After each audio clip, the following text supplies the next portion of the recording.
So I put the half of cube of butter cut up like this in a saucepan.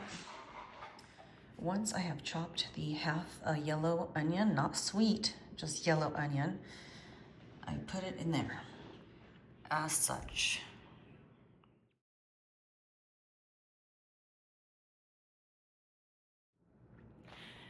After I cut up the onions very finely, I also cut up the mushrooms as such, and then I put them back on top of the butter and onion and put it on the stove.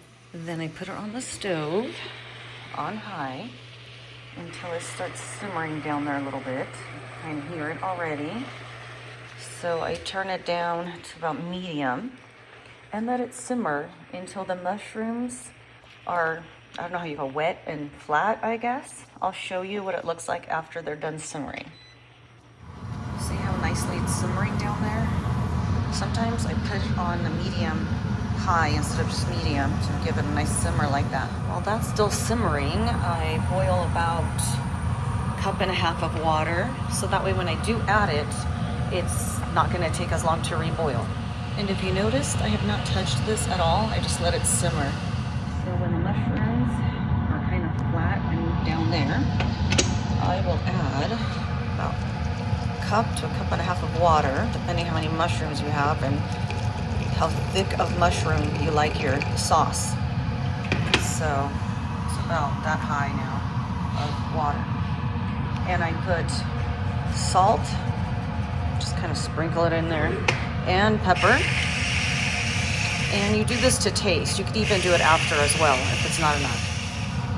Now you could stir it a little bit and bring it back on high so that you can bring it back to boil.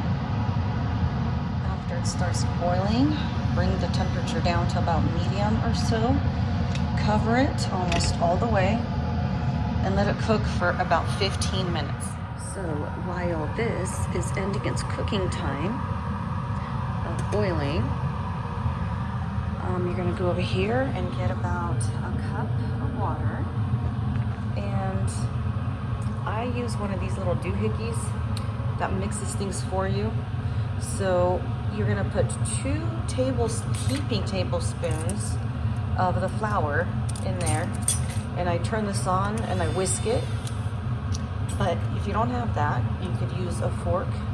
Whisk it really, really, really well. It's very important to get all the clumps out.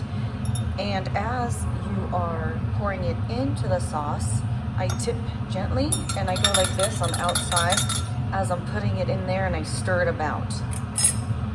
Do that until you reach your thickness consistency. So here we go. 1 and 2 heaping tablespoons of flour.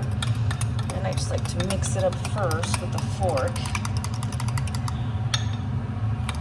And then, these are really cheap too on Amazon.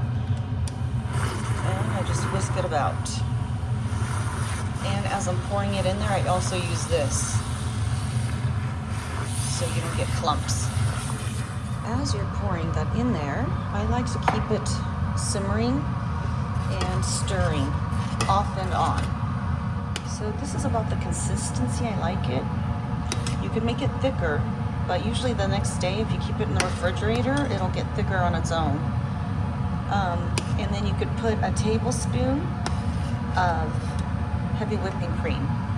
And like I said, season to taste with salt and pepper. After that, some people would say it's ready, although I like to cover it and simmer and let it cook for another 10 to 15 minutes so that the mushroom flavor goes throughout what you just put in, the water and flour. If you do decide to let it simmer longer, stir it quite often.